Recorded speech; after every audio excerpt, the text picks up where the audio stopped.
And just coming on from that to the next topic, looking at the challenges for freedom of belief around the world and specific concerns in different countries. China, we're going to look at separately just after this. If you had to look at 5 countries which posed a real concern to you as the former ambassador at large for the US and the international community on international religious freedom and persecution or restraint of individuals, restrictions of individuals' basic fundamental rights, which 5 would you say come top the radar for you?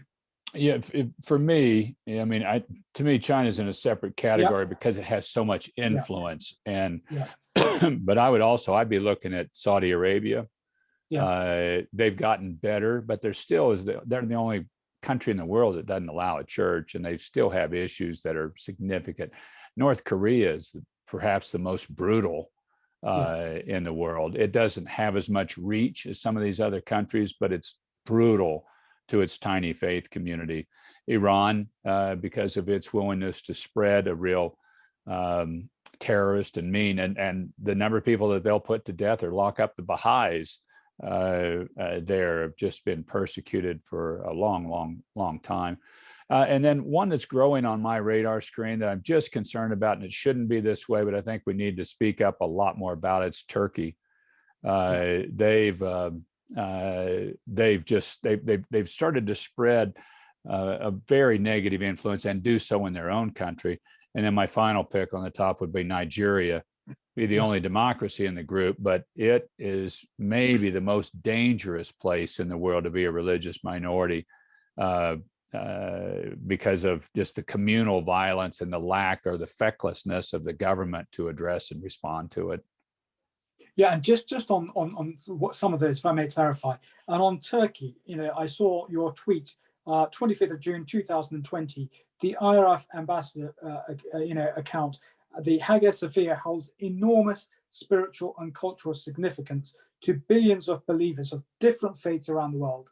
We call on the government of Turkey to maintain it as a UNESCO World Heritage Site and to maintain accessibility to all its current status as a museum. So that would be one example of where we're seeing Turkey going in a different direction.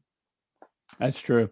But I mean, then they've also just started locking up more minority faith believers, particularly Christians, and seeing them as a domestic threat to the government, which they're not. And we see this feature in a number of countries. We've talked about Myanmar already, but they see their religious minorities as a domestic threat.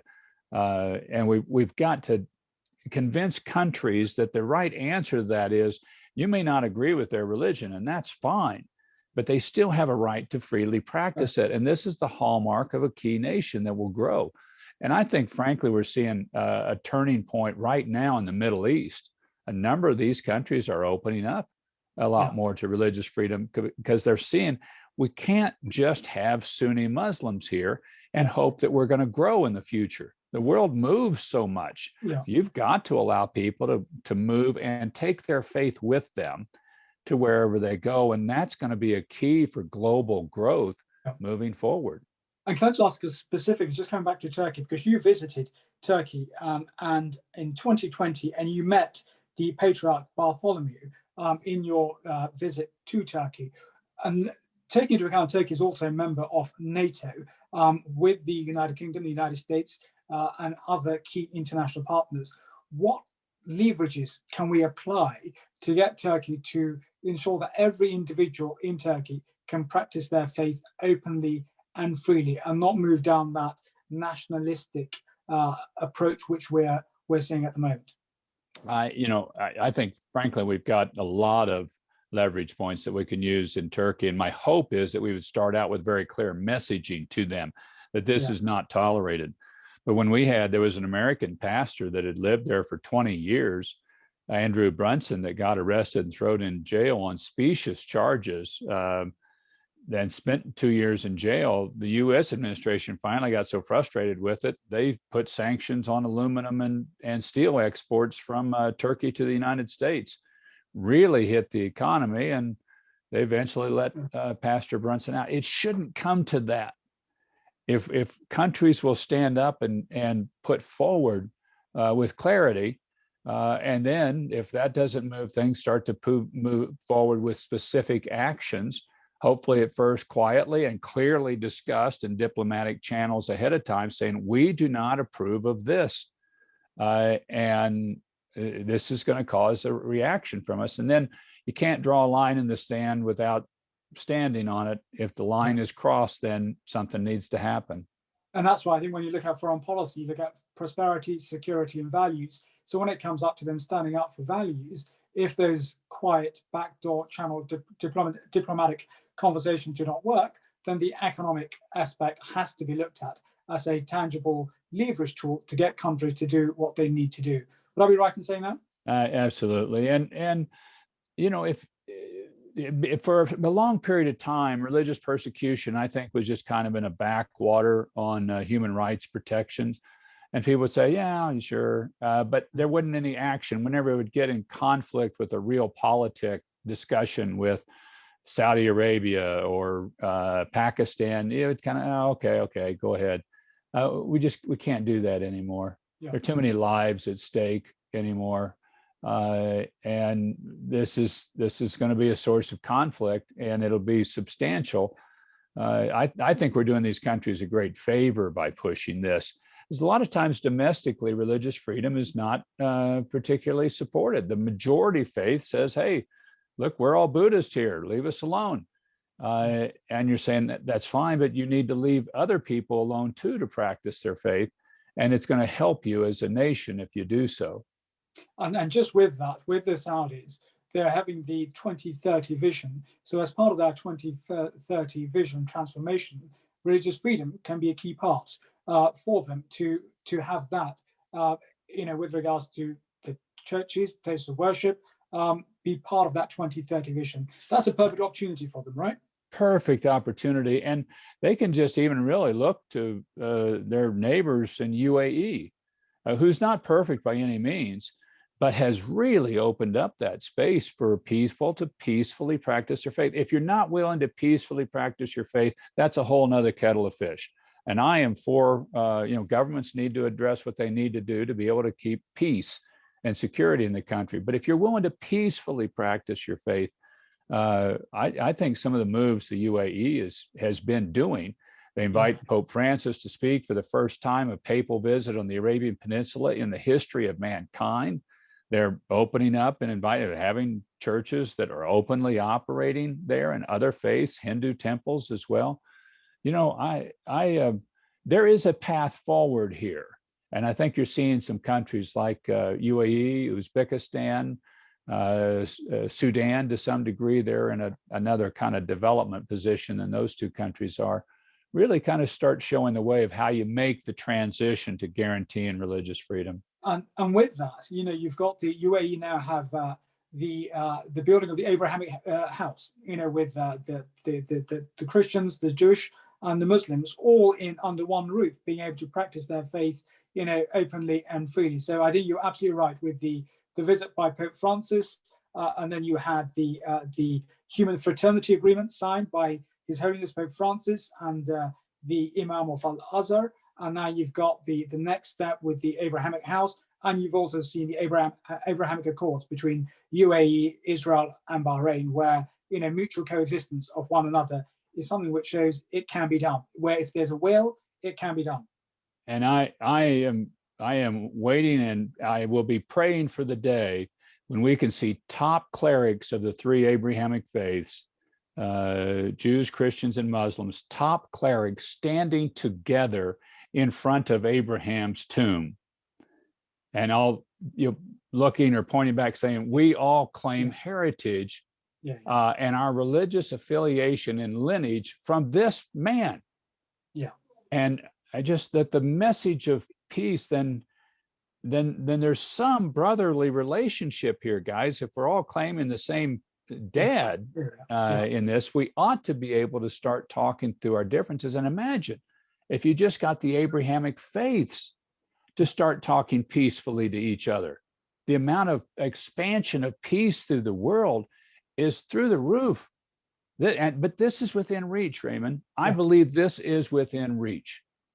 And I tell you, Sam, you're absolutely spot on. It's the commonality of values between all faiths, of the Abrahamic faith is what should be uniting the world to make sure that we do the right thing of allowing individuals to practice their faith openly and freely, whatever it is. And I know the work that you did, coming from a Catholic background, and I, as the son of an imam, we worked together hand in hand at every level to ensure that individuals of all faiths could practice their faith openly and freely around the world. And I think with the steps that we've seen with the Human Fraternity document between Pope Francis and the Imam of Al-Azhar clearly shows that the foundations are being laid around the world on that mutual coexistence of individuals of all faiths. Can I just touch on two things linked to that? When we talk about different countries around the world and the scale of religious restrictions in those countries, and that is ensuring that our diplomats around the world have the right religious literacy training to be able to understand the issue and the scale on the ground. From your experience, when you were the ambassador at large and also chair of the International Alliance, 32 member states, where do you think we are internationally with like-minded partners in ensuring that our diplomats get the right religious literacy training on the ground? I think we're getting better, and we've got a long ways to go.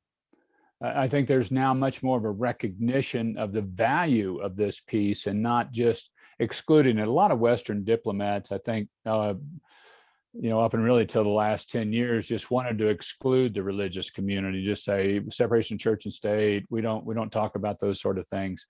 And I think now they're looking at it more. This is actually something we need to work with as good diplomats, and we need to have the understanding.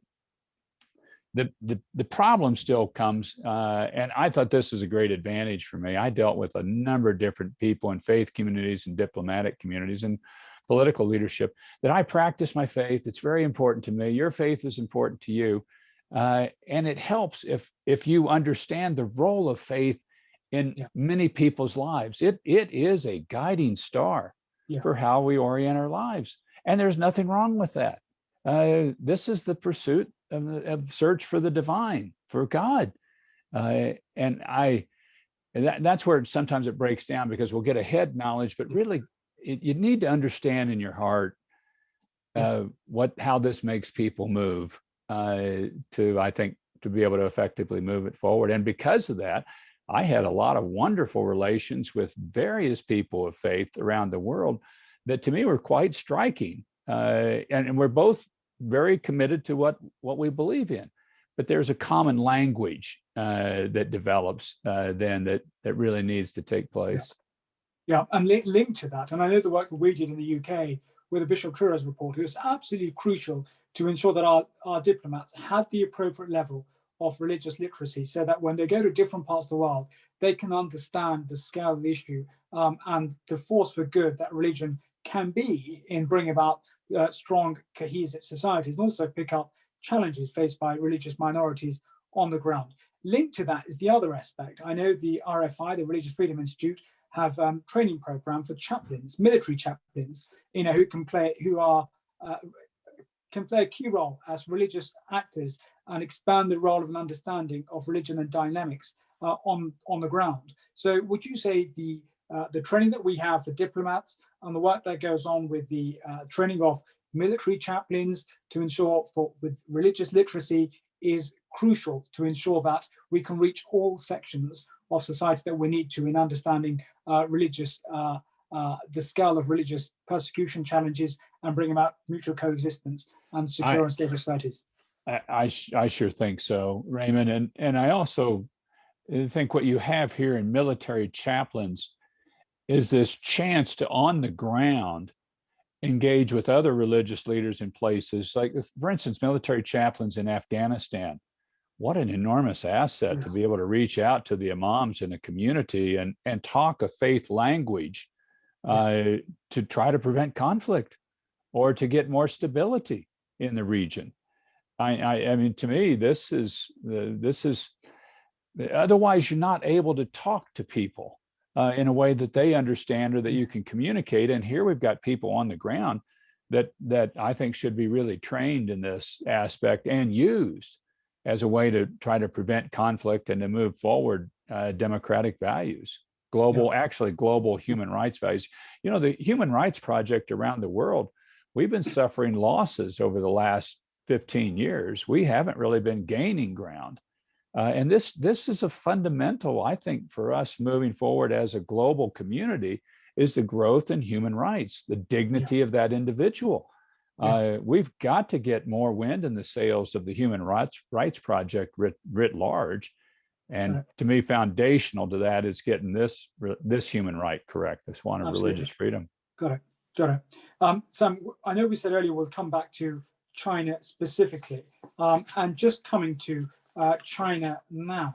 The US has recently declared that a genocide is taking place in China. I think it was the Trump administration and Secretary of State Pompeo and yourself as the ambassador at large, the work you did, which led to that designation. With that being the case, and also I looked at your previous statement, you said in China, you know, if it is one of the countries with one of the worst records in the world for persecution of individuals on freedom of religion or belief, if not the worst offender, you know, in the world. What realistically can the international community do now to address the suffering of individuals in China based on their religion or belief? We've had sanctions from the US, we've had sanctions from the EU, the UK, we've had the designation by the US. What would you say can tangibly be done to address the situation in China? I think one of the things the global community can do is to really study the situation of Uyghurs in Western China and declare it a genocide like the United States did. Because here is primarily a Muslim community that's being persecuted in many respects, primarily because of their faith, and then prevented from practicing it. I mean, they're even erasing, they're not only just erasing mosques, they're erasing graveyards, they're erasing, and you can't name a child Muhammad. You can't even name the child. You can't practice Ramadan. You're in Ramadan now, which I'm glad you're looking so good with late in the day for you on Ramadan. But years of practice. They can't practice that. They aren't even allowed to do that. And so I think really us calling this, the global community calling this a genocide, then what I'd love to see the global community to point out and stand behind is the fact that communist and religion just don't get along very well. Communism is officially atheistic. You've got to worship the government. China's at war with faith. They're at war with all these faiths. And we've listed some of them earlier. It is a war they will not win, but they're at war. And I think the rest of the world needs to shine a clear light that this is one of the key human rights abuses. We did this during the Soviet era with Soviet Jews and evangelicals. They weren't allowed to leave to move to Israel. And the global community got behind the Soviet Jewry movement. And I think it was something that really helped shine a light on the system and how awful it is to the individual in that system. If you somehow aren't in line with what the system says, you get crushed. And we shouldn't allow that to happen. We shouldn't allow it to multiply to other authoritarian regimes around the world. Yeah, I know in the UK we had the brilliant work of Lord Alton continue, who has been a stalwart of religious freedom. And I know his genocide amendment in the trade bill got narrowly defeated in the House of Commons. It passed through unanimously, near unanimous, with a very large majority in the House of Lords, but got defeated in the House of Commons by a very narrow margin to ensure that genocide was part of the trade bill. However, it led to another amendment being a compromise amendment being passed with the government with regards to the issue being looked at by the House of Commons Select Committee, and the government having to take note of that with regards to its trade deals. And I know as a result of that, which also then led the pressure to the UK imposing sanctions, on with the Chinese officials with regards to the Uyghurs. And as a result, we also saw British parliamentarians being sanctioned by the Chinese. You had the Lord Alton, Baroness Kennedy, Ian Duncan Smith in Parliament, Nazgani, Tim Loughton, Tom Tugendhat, Neil O'Brien, for standing up for what they believed in. And we know you've been previously sanctioned. I know that the US senators, Ted Cruz and Marco Rubio, were sanctioned. How do you address this mindset? You think they can tell the world what to do? Policymakers have a job to do. How do you address this? I think you take it as a badge of honor, which is what I took it as. If I get sanctioned because we sanctioned Chen Guangguo, who is leading the effort in Xinjiang and previously in Tibet, I take it as an honor that we would be the two they would juxtaposition. Myself as a human rights advocate, he is the implementer of the concentration camps in China. To me, that speaks for itself of different systems taking place. Lord Alton is a friend of mine, and he's one of the fathers in the field of religious freedom. He stood here as long or longer than anybody, he and Frank Wolf, talking about this for decades before the world community would even listen. But now you've got really a grassroots and country-led movement moving forward in this area that I think really honors the work that they've stood for decades. And tell me, at the next level, the UK is hosting the G7, so it would be a timely moment to then address this specifically with China at that time, and also in the future international fora with the US, the UK, the EU partners who've all joined in now to impose Magnitsky-style sanctions on Chinese officials with regards to what's going in Myanmar, is to then continue this at the next international forums and push China hard on its record on religious freedom and push back on sanctioning of parliamentarians for doing their job. They should. You know, it's taken a while to get the world comfortable with criticizing China because China is so aggressive on hitting back. Yeah. You sanction them on something and they're going to hit your company on this, or they're going to hit this group on that, or they're going to hit parliamentarians. And I think the world community just has to be ready to say, okay, you're going to punch back, we're going to punch harder. And you're in the wrong on this. China, this is wrong, what you are doing. And we need to stand up and have the courage of our convictions to do that. I mean, you as a parliamentarian, if you do what you believe is the right thing to do, and you stand there and you fight for it. And others are going to punch at you, and it may get an opponent for you in the next election cycle. But you go, so be it. I believe this is the way we must go, and you stand and you fight.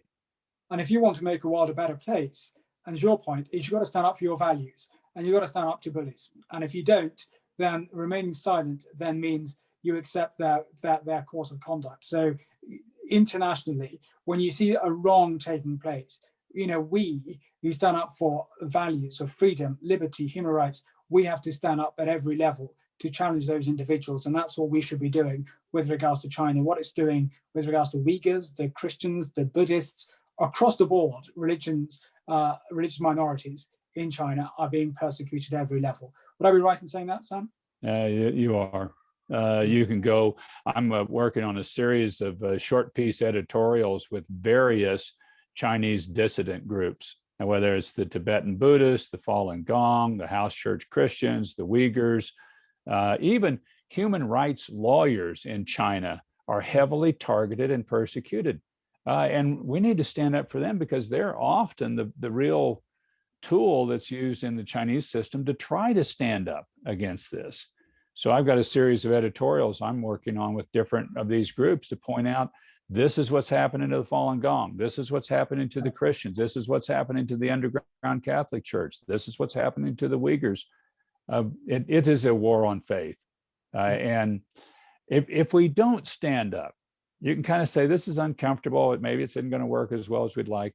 You're going to see a lot more authoritarian regimes using the techniques and tools that the Chinese are developing and deploying now.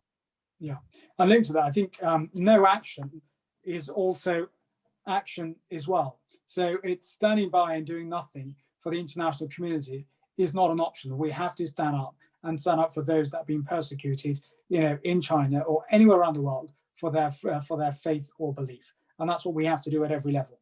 And I think you've done that at every level. You have to. And I think we even have a higher requirement and calling if you're in the UK or the United States. I mean, these two countries that have been and continue to be a beacon of human rights for much of the world. And we are not perfect. We have plenty of problems ourselves. But that's the beauty of an open system, is that people then criticize you on a constant basis, and you have to, and you deal with those issues. I carried, as a senator, official apology to the Native Americans in the United States that had been mistreated by the U.S. government over a period of time. I love my country. It's just we are not perfect, and we're going to criticize ourselves, but it also means we shouldn't back down in the world simply because somebody criticizes us. We continue to stand for human rights, and we're going to press for them, flaws and all, and that's part of the strength of our system.